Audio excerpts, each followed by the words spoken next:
Season 2 of the UK version Love is Blind blessed us with some interesting situations. And somehow you're kind of like, wait, do I relate to this? You are ready to say I do. He keeps forgetting he's in a relationship. I don't think I'm in love. He's all about healthy eating. You're like Maria Antoinette. Cake is your bread. Now this is where I will be shopping. You believe you are perfect for each other. His spleen, though? I have to follow my spleen? Not on board. Or my favorite, he calls you wifey on the second date and you are ready to give up your uterus. Oh. Doesn't sound familiar? Well, that's because you haven't been selected to find your true love behind the wall with alcohol in your hand. Hi, I'm V, and today we are gonna look into the relationship problems of those who didn't even think they'd be in a relationship. I didn't even know that was possible. Can you fancy someone through a wall? Yet somehow apply to a show where at the end they are expected to marry someone. The allure of making it on TV. And yes, we will be judging because we know better and would do better. Hopefully.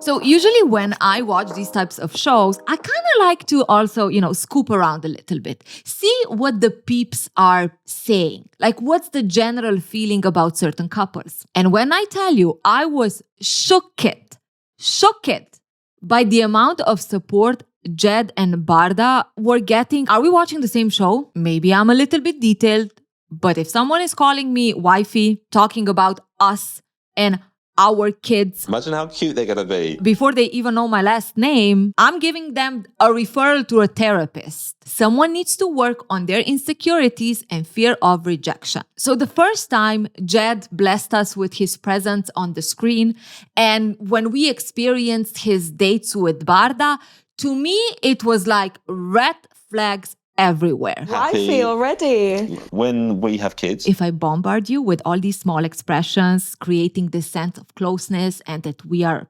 already strong together before I heard about your period cycle, then you're going to think that I'm this awesome committed guy and there is no chance of you actually rejecting me if you get to know me a little bit better. I'm smart like that. For Bardha, Bardha was, she was eating it up. Not only eating it up, she herself was playing into it. Just run around after kids that aren't ours.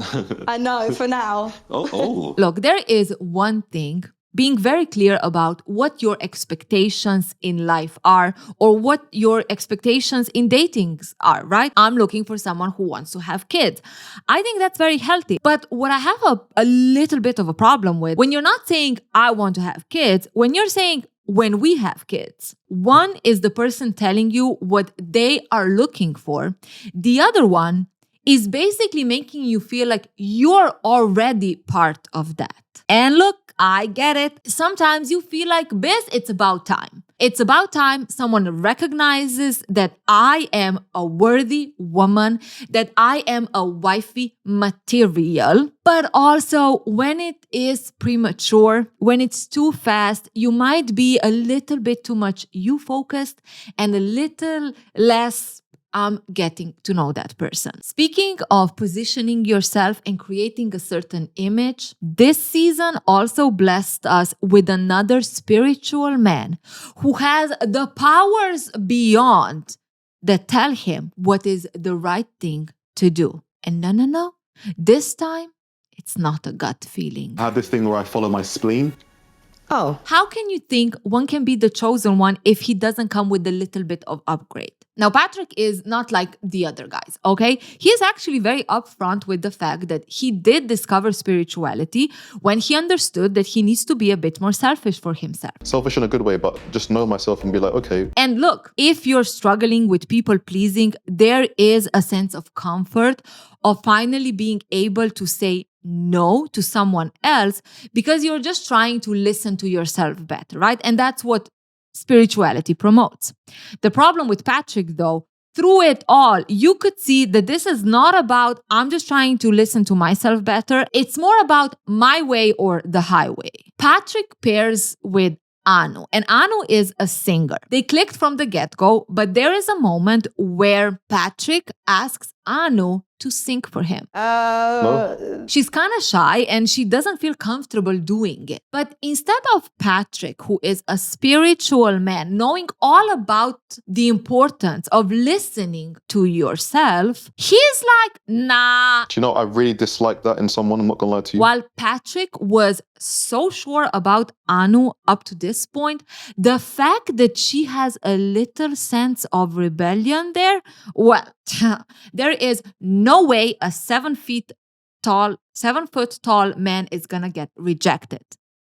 I don't know how tall he is, but he's tall. She's holding back and that energy, it's not right. Suddenly, he's not feeling it, the spleen is not singing. When a person claims that they understand the importance of trusting yourself or following yourself and saying no to other people, but at the same time, they push your boundaries, they want you to abandon your sense of security and yourself, then it's kind of like, are you really spiritual or are you just trying to get it your way? So despite everything, Anu actually brings up or collects the courage to sing for Patrick. And she even writes a song, she's practicing. But when she comes to the pod and she's like, I actually prepared a song for you, Patrick feels like he was just crowned the king, but not the type of king who would accept the offering, but the type of king who would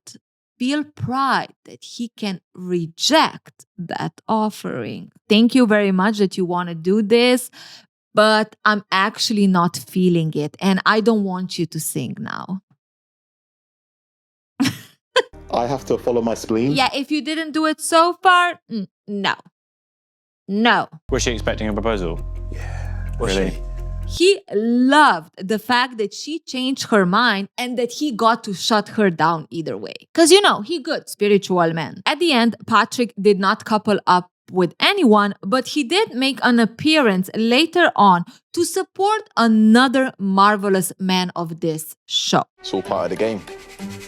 There is a saying that divide men and women across the globe. Nice guys finish last. Women all over the world are gonna tell you that that is not true. We want nice guys. While the men are gonna roll their eyes, look at each other and be like, Biz, did you really just say that to me when you literally left me for a player? I'm a charmer. I don't find it difficult to date multiple women. Oh, wow. A nice guy, a player, and a traumatized woman enter the pods. Katisha is a nanny, a makeup artist, and the oldest of 7 siblings, which biz trauma from the start. In the past, I've had people not treat me very well. And she is in a little bit of triangle. On one side, she has Demola, who is reassuring her from the get-go. They have a nice connection. He is ready to propose to her. I don't believe in fairy tales. I feel like I'm starting to. And on the other side is Javan. It's all part of the game. Javan is an ex-footballer whose dreams were crashed. And this is the type of trauma you can't just get over, okay? It will follow you forever. Forget about being open and vulnerable in a relationship. Do you even understand what he went through? And I think that's why his walls are quite high. On one hand, we have people using spirituality. On the other hand, we have people who are not emotionally available and not the best partner because they couldn't make millions chasing a ball. It's an interesting world. Now, Katisha knew that the right choice is to stay away from emotionally unavailable men. She deserves to finally be with someone who would appreciate her. Why can't I be with a man that's crazy about me? Yeah. Katisha knew that the right choice is Demola. Even when Demola understood that while he is very sure about her, he knows that she has another connection, Javan. I know you've got the next date. She was like, shh, shh. I promise you, nothing will change. You have nothing to worry about. But in the morning, when she woke up, when she had that last date with Javan, a little bouquet flipped the scenario because, what is that? An emotionally unavailable man actually said he liked me. Wow. I'm glad you like them. I'm trying to lock something in. When he knew that I might say no to him, Destiny. So she said yes to the playa. Wow. And when I was sitting on my couch looking at this situation, I could not believe the betrayal. The betrayal of women around the world. Does our blood, sweat, and tears mean nothing to Katisha? How much work do we still need to do to promote and support men being good to us, when then on the national TV, you literally choose player over the nice guy? Oh, wow. So crazy. Demola was shook it, we were shook it, but you know who was the most shook it? Javan. What? What? I got chosen? Piss! Man, that's women, man. They don't know what they want, bro.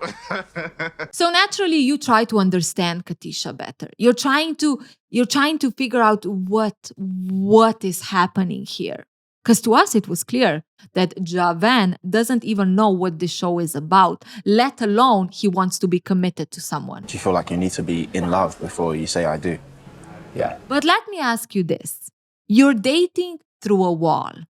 One person is reassuring you constantly, and the other person is a little bit more reserved. They don't seem maybe even that desperate. Best, who's the hotter one? Girlie went with what made sense for her.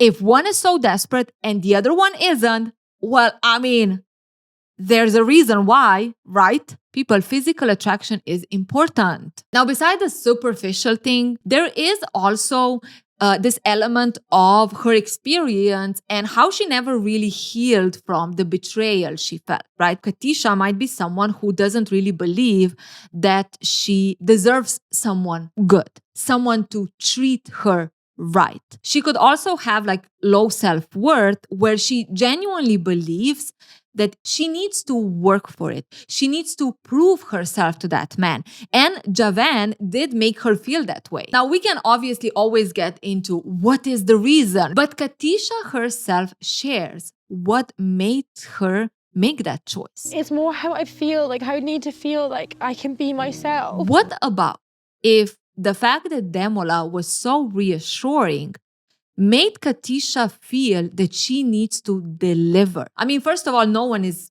fully perfect. All of us have things we deal with. But if you're dealing with low self-worth, that's even more real. So Javan, who didn't really have any expectation from her, honestly, because he doesn't even know why is he on this show, made her feel more comfortable, made her feel more like I can be myself. Maybe Katisha was asking herself the question that we should have asked also. Why is Demola not matching the energy Katisha is giving to him? I really just like see a future with you. I will die on my sword. I don't care. I have another connection. I am so against playing games, okay? But I am all in for matching energy. If someone is interested in you, or if you're interested in someone and you're dating, show them. Be open, but let them show you also. You can be a good person and still deserve for the other person to show you that, to show you that they recognize that. The problem is not nice guys finish last. The problem is you giving to the other person much more than what they're giving you back. Don't be oblivious to how the other person is acting. And then when they finally say no, then you're like, oh, you see, I was too nice. No, you were doing way more than what the other person was giving to you. So basically, this triangle ended. Katisha felt like she made the right choice, while to me personally, it looked like Javan was just happy he won against another guy. I wouldn't be surprised if after the pause, he went to the producer and he was like, hey, who did I propose to exactly? So another couple that reached the proposal stage was Ashley and Billy. Before Billy entered the show, there was one rule he promised he will not break. A couple of days before he was getting on the train, for Zersters, and I'll be back next week. Which becomes a little awkward because Ashley be cabin crew. In the past, he was dating someone who worked as a cabin crew and things did not go well because of the job. And it's not something he wants to do again. The whole managing schedules things.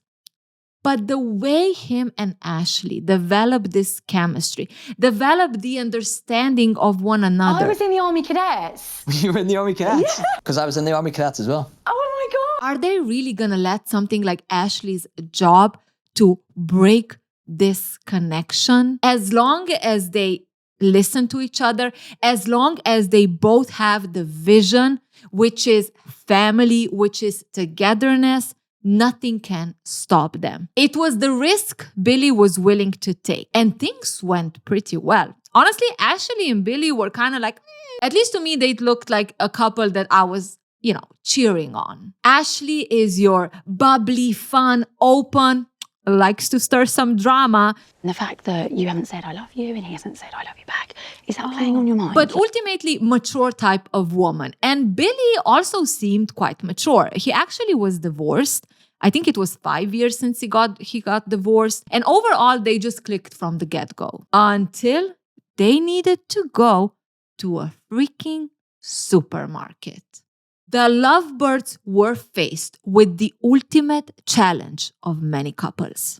Healthy food versus candy. It's about 600 calories. Sorry, but I really don't care. And this is where my confession comes in. Because this was for the first time in long time looking at reality TV, sitting on my couch, desperate for answers. Because in my own relationship, there's also this little problem where, my man is very health oriented. He knows what's good for our body. While I'm more like, yeah, I know what's good, but then this is also good. This feels good, a little chips here and there, little Snickers. Mm-hmm. If I'm feeling a little bit down and just want to pick me up, give me cake. That's why we bake now a lot, because, we can control the sugar that's put into the cookies. The problem is that Billy does not seem like someone who would compromise on this. Ashley is looking at him, she's looking at the desserts, and she's like, how are we gonna do this? Like, you are making me choose between two most important things, relationship and cake. It's bad for your health will always win against candy. Because while you're trying to argue that, you're just having these cravings and you really want something sweet, on the other side, you have do you even appreciate your life? So please do the community work and let us know in the comments below if you have found an argument that works to protect the sugar. Preferably soon, because I'm entering that part of the cycle. So for Billy, cheese is a treat, and Ashley is trying to understand if Billy learned what does treat actually mean. Usually it includes sugar. Yeah, I don't know. I don't know why I'm actually getting a bit emotional. I mean, if he's saying no to candy, what are they going to do when they need to compromise on where to spend money? A new bag or insurance? Yeah, okay, bad example. Let's move on. Speaking of compromising, there was another Twinkie that entered the quest of finding her husband and kind of expected that the other person should do all the work. Meet Sophie, the ice queen. Do you not like cats? Like a cat, you have to really work for its love, and I'm just really not here for that. A woman who knows her worth and needs a man to just believe it. Sophie's main connection in the pots was Kieran, and their connection was, according to her, strong as ever, until Kieran chose another girl, and then Sophie kind of glitched a little bit because what do you mean I got rejected? So Kieran was developing two connections, and it was clear Kieran has the type. The closed off, never been in love type. That's how it works. When you decide to make a change in your life, you're not deciding to wake up early in the morning and you go from 10 to 7. You go from 10 to 4. Though despite both of them being kind of closed off, or let's say worried or not being so trustworthy of men, there was a clear difference between the two of them. Because while Sophie presented herself as someone who is entitled to not be vulnerable. If I don't show them all of me, then it's okay if I'm not enough for them, because joke's on them, they didn't see this side of me. Her dad was the only guy who saw her fully. which yes, it made the situation a little bit awkward, at least me watching it. Meghan seemed to be someone who was open to be vulnerable, but she also acknowledged that she does have some problems trusting men because she witnessed her mom being treated badly in relationships. Yeah, I just would never want to be like that. And from the get-go, as viewers, we kind of saw Meghan as the right choice, while Sophie, maybe it's better if she worked on herself a little bit more. Like, a person can make you feel more safe to open more. That's 100% a good sign, like when you're connecting with someone. But at the end of the day, it's not their responsibility to break down your walls. Like, that's just simply unfair.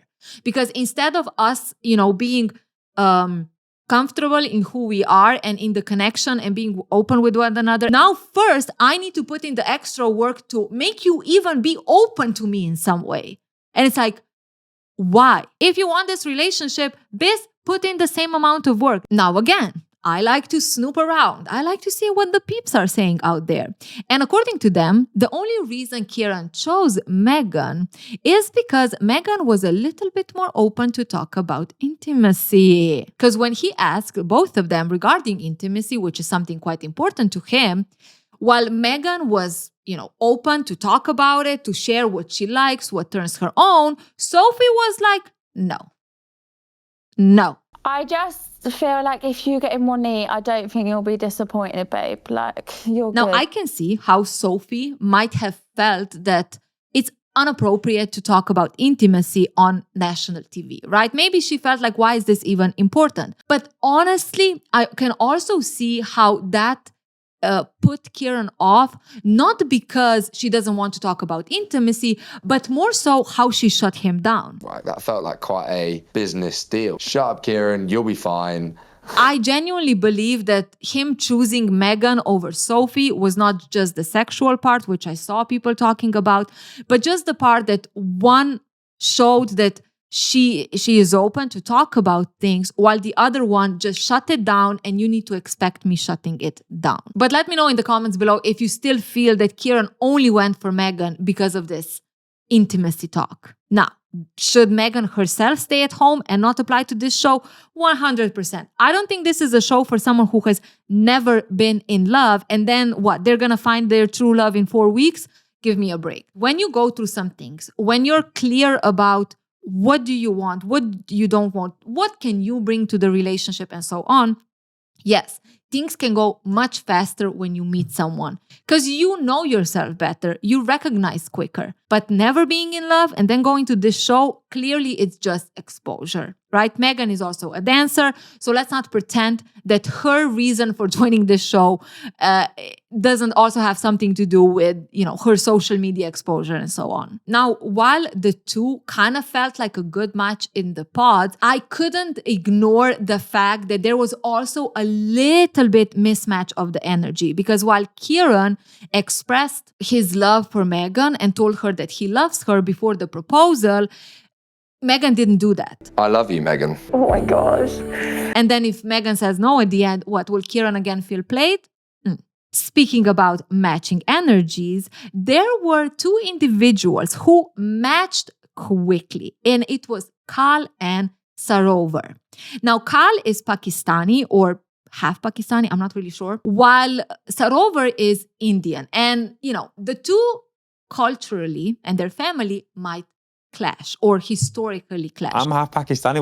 Will your family definitely accept me? Are we just going to sort of solve history? Yeah. But they were both entering this show with the attitude of, it's not about satisfying our family or history or culture. It's about finding the right person for us. They were very open to dating outside their usual type. That's why they applied to this show. And while Sarovar visually at the end got with the guy who was literally the usual type she would go with, like looks-wise, I am loving it. Kal really did start dating outside his type. Now, did he have to tell Sarovar that he usually goes for more like white blonde British girls? Yeah, no. Yeah, not my usual type. Debatable. There's always this question about honesty? Or like, how honest should you be to the other person based on how much they match your type? Like, what kind of value does it bring sharing that with someone? I don't know. Let me know in the comments below. I did notice that there were people who didn't really appreciate Kal saying to Sarover that she is not really his usual type. But at the same time, this is something that Sarover knew from the beginning. Opposites never worked. Yeah, I'm glad you wasn't my type. And also, who's to say that Kal didn't actually say to her, because you're an amazing person and I was really limiting myself by choosing a certain type. You know, sometimes these edits want to make you feel like there is some kind of conflict there. And to me personally, this conflict between Kal and Sarover regarding his previous type being a white woman just felt forced. But that's just my perception. To me, the two of them were kind of perfect. Now, what did make it a little bit interesting is when we met Kal's brother. And his brother was all about Kal be tripping. Do I think the relationship's going to last? I don't know. He is not the type who is going to put a girlfriend as a priority. He is not the type who is going to do anything that doesn't serve him. And on one hand, I'd be looking his brother like, are we being a little bit jealous? Or does the brother actually say the truth? Because also Kal himself, at some point, he was like, yeah, wait, so I should put a woman first? Yeah, I didn't really think about that. Each other's person has to be number one in their lives, and then you're both treating each other as a number one. That's a good point, and I'd probably not even thought of that. And that made me a little bit anxious for Sarover. Like, it made me a little bit, what are these people doing on this show? But then again, everyone was hot on this show. Like, everyone was conventionally attractive on this season. And it makes you wonder, how many of these people are trying to kickstart their social media presence? Because there were too many people confused about why they are here, not expecting that they were ever meet anyone on this show, and then, you know, paired. It was sus. When it comes to Sarover, on her side, the main problem was her family and her mother accepting that she chose this. Even though I signed up for it, she hasn't signed up for it. And we get to know Sarover a little bit better. She is someone who always did what's right based on her family's expectations. And going on this show was almost like the first time that she did something for herself, for what she believed is the right thing. Nothing wrong with that. It feels wrong though, if I'm going to be honest. Yeah. And there were parts where she felt like she should just leave the show, leave Kal, and go back home because her family is not approving. But ultimately, she chose herself. And she even had a little confrontation with her mom about trusting her. I feel like I've never done anything in my life where you feel, whoa, Sarover's off the rail. Almost like, do you not trust me? And I think that was a good way of kind of showcasing that we are individual people. And at the end of the day, we do need to do what's good for us, not what's good for the whole family, because sometimes the family wants things that are not actually good for us. But we will be the one left with that life. So that was another angle of the problems in this relationship, which was ultimately also resolved because upon meeting Kal, Sarover's mom was also much more open to trusting her, to trusting them and kind of supporting them, giving them their blessing. Jed is finding himself in the most terrifying situation he has yet to face: a woman behind a wheel. And after this near-death experience, the two lovebirds have a serious conversation about the leadership in a relationship. Yes, Biz, the producers were working overtime to put Bardha and Jed on an activity where Bardha is literally behind the wheel and Jed is freaking out. Help me! Bardha and Jed are in a little bit of a pickle of how their dynamics are gonna be, because Jed is used to taking care of his woman. I'd like to care for my woman, make sure she's all right. So how would you feel, obviously, with me being like a dominant kind of guy? Now I know what you're wondering. What does that mean? What does it mean having a lead in a relationship? Is it financial? Does it mean that you're making all the decisions? Like, what do men mean when they say that they like to be more of a dominant one in a relationship. Now, are we surprised that Jed is the type of guy who would want a little more, it seems like, following type of wifey? No, not at all. I mean, the very fact that he's been calling her wifey from the get-go.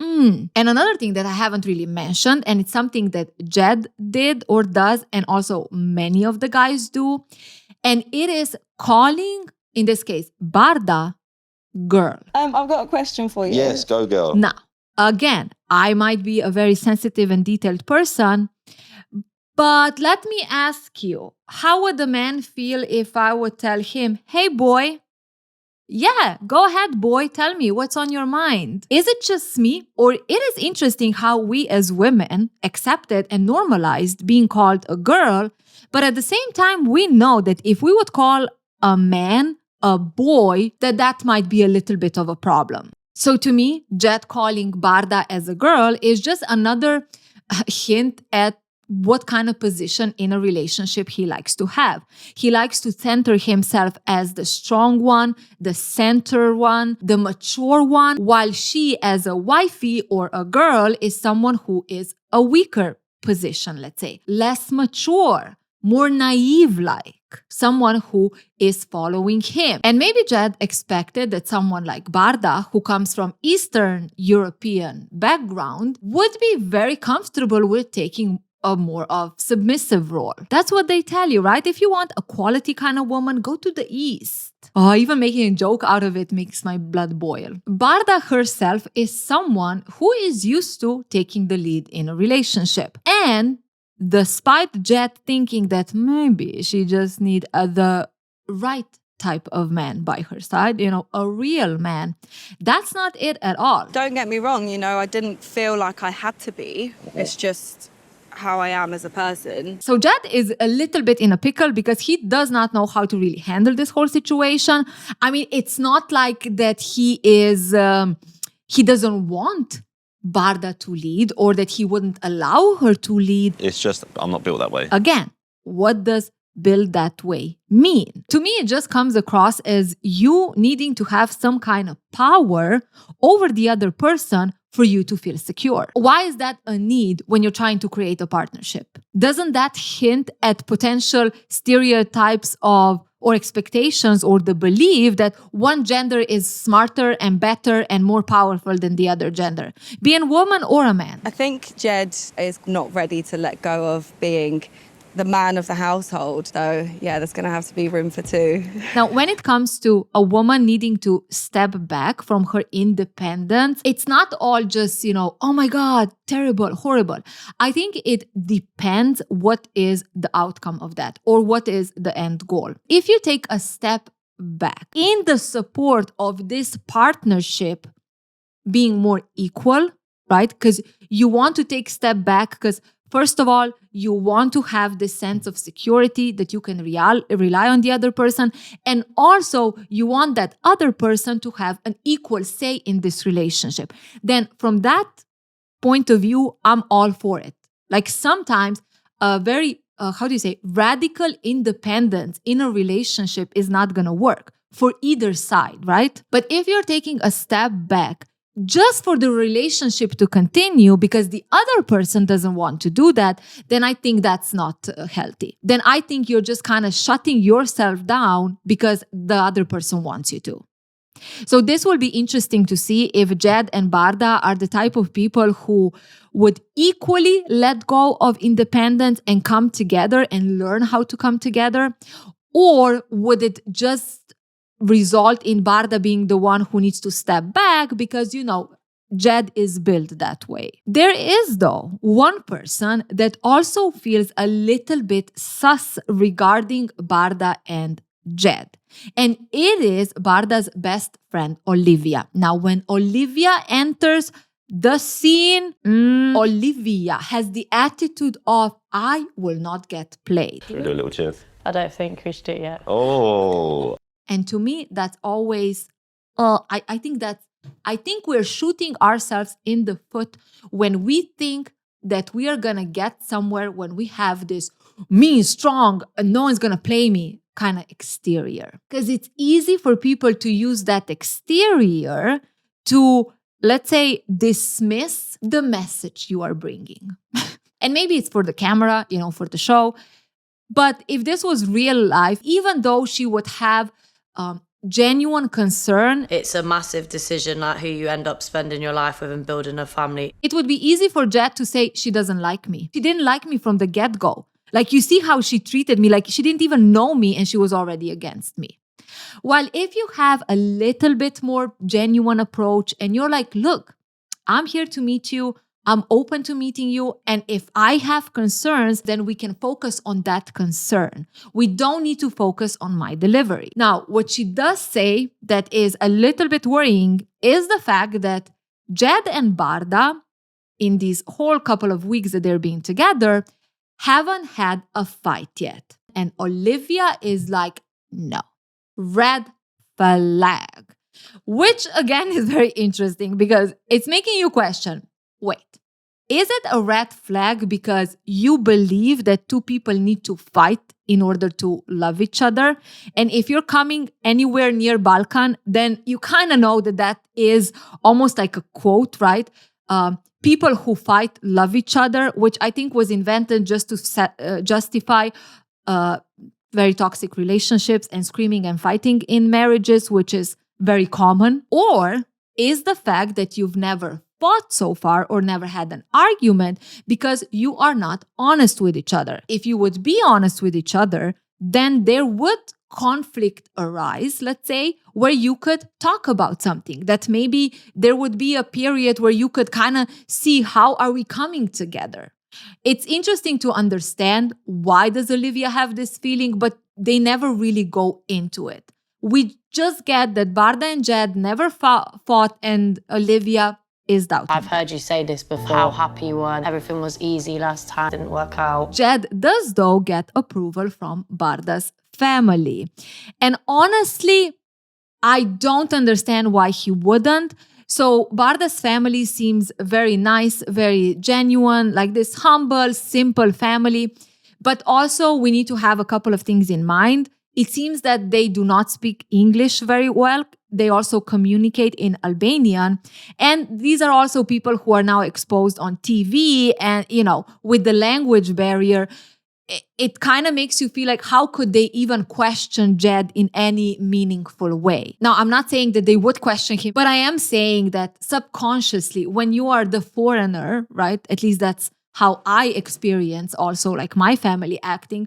Sometimes you almost like take a step back because you don't trust yourself that maybe you can question someone or certain situation. So that's just how I felt. But we'll see in the last two episodes how these two lovebirds come together or not come together. Trouble in Paradise, from the paradise that never existed, is also clear between Javan and Katisha. So they are engaged, and it is clear that these two people don't know why they are here. Because while others were gushing about getting engaged and being excited to potentially walk down the aisle, both Javan and Katisha are like, yeah, you know what? It's all good. If we don't get married, it's fine. Okay, no expectation. Their plot seems to be the continuation of the triangle from the pods, because while Javan felt like the king winning at the end, he also might have figured out that this would be a perfect opportunity to not look like the bad guy if he dips out. Because suddenly, the man who thought he joined the perfect match and did not care at all that Katisha was also mingling with Demola, is looking around and he's like, wait, should I be bothered by this? Because everyone is asking me, how am I dealing with the fact that she chose me the last minute? Do you ever think about that? Do you ever think about him? So I guess I should? Honestly, to me, this is exactly how it felt. It felt like Javan was just hopping on the train of, yeah, I have a problem that she chose me the last minute. Because, they have these conversations and he wants to know, why did she change her mind? Do you want to know what was said? More intrigue than anything. How come Demola was so sure? Like, it's a little bit confusing. What did you actually tell him? And Katisha herself likes to keep her cards kind of hidden. I told him not to worry. Now, was there a phrase or two more? Yes, it was, but she forgetful. Don't worry, nothing's going to change. Say that again? Nothing's going to change. Okay, I love that. I feel confident in my decision. But in the name of squashing this once and for all, they kind of agreed that Katisha should meet Demola and kind of clear the air, make sure everything is good. So the two of them meet, and it kind of goes, I guess, semi-well. I don't know. Demola is again a class act. He is understanding. He does want to know why exactly did Katisha choose Javan, like what was the difference? And Katisha struggles to answer anything because how do you explain trauma? She wants him to know that she didn't play him or anything, though Demola does feel like he learned something from this experience. Good guys finish last, that's the saying. Oh, don't No, don't do that. And the look Demola gave her is like the look we all understood. This don't even. But again, as I said it in the beginning, Demola should also take some responsibility in matching the energy. Now, there is an incident where I feel like Demola lost his class act. Don't come after me. I'm going to explain. So when they are meeting all together, like the singles from the pods and the couples together, Demola and Javan have a little chit-chat. And from that chit-chat, what comes out is exactly what you would expect. Boys over girls. And I'm saying it nicely. Because suddenly, Demola, knowing that Javan is a little bit of a player, Javan applied to the wrong show, Javan doesn't understand what love even is now kind of almost like ganging up with Javan against Katisha. You're going to tell your parents, oh, by the way, she picked someone else 24 hours before. She's a little bit in his ear. I wouldn't trust her to go down the aisle, which makes you feel like, where's the maturity part that Demola showed this whole time? It just left a bad taste in my mouth because I can see how easily this just turns into Katisha, a bad woman, and almost like totally dismiss how the guys are acting and maybe what is influencing her. So this triangle finally shuts down, but Katisha has another problem on her hands. And it is a freaking blanket. 10-year-old blanket without a cover. Right. The man is sleeping in the same blanket without a cover for, I guess, 10 or 15 years. I don't even know what he said because all I remembered was nasty. But what is more worrying to Javan than creating a deadly virus in the comfort of his bed is the expectations that Katisha might have as the two of them are approaching marriage. What do you mean you want us to spend time together? What do you mean you want us to eat together? How frequently? I need numbers. Every day. 7 days a week. Does she not know that this is a man of work? Does she not know that he has been blindsided by this show? He came here to promote his business. So this whole exchange between the two of them was the ultimate proof of where Javan is in this whole situation. Sometimes I work late. I usually eat late anyway, to be How late? fair. I'm in bed by 10 o'clock though. The man didn't decide to come to this show. The man didn't decide to get engaged. The man doesn't even know that you're supposed to love a woman before you get married. Honestly, he's treating this relationship as this is applying for a job, right?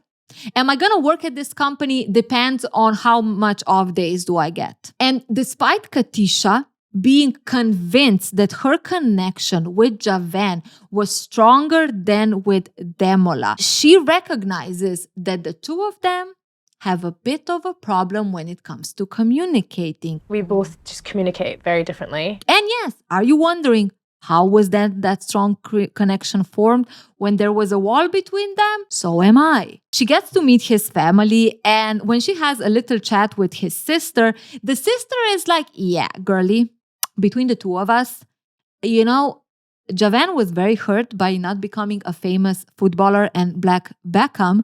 So he doesn't really show his emotions. He will smile come rain or shine. If he's angry, he smiles. Now, I don't know about you, but if someone tells me that there is a person who's smiling through everything, I'm thinking psychopath, not emotionally unavailable.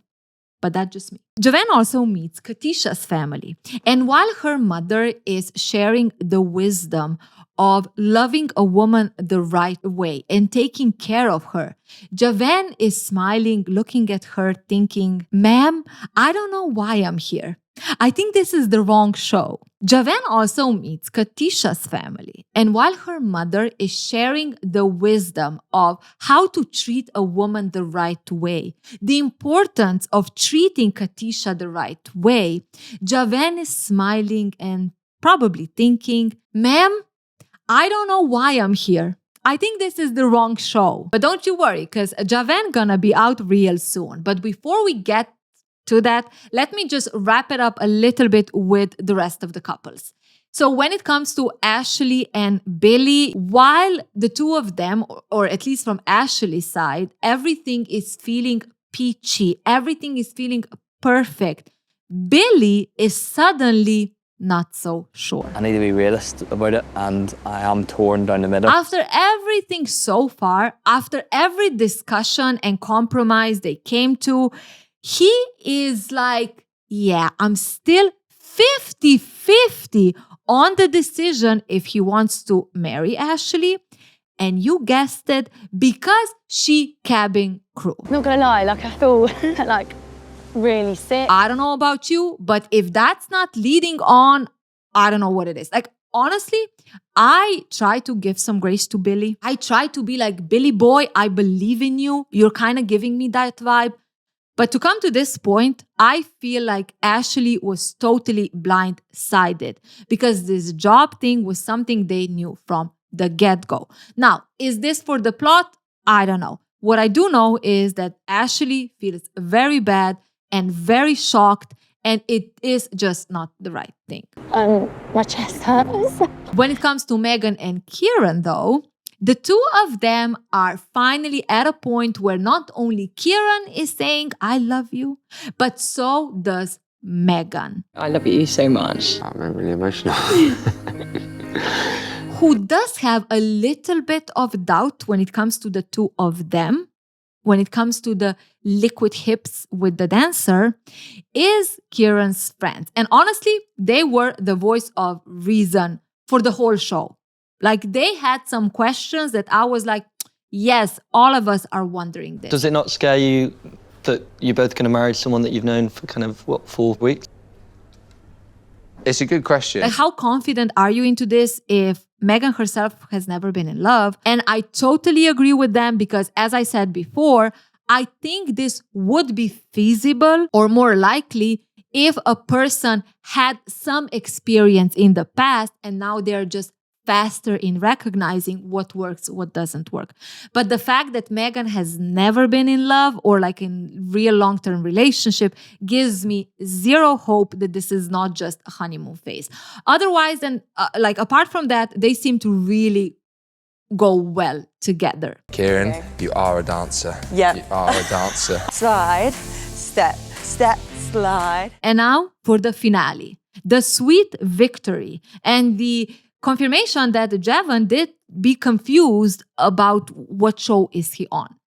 So when all the couples are mingling and having fun, Javan is, talking with the single ladies. And he's talking in a way that an engaged man should not be talking. What do I want from you? Yeah.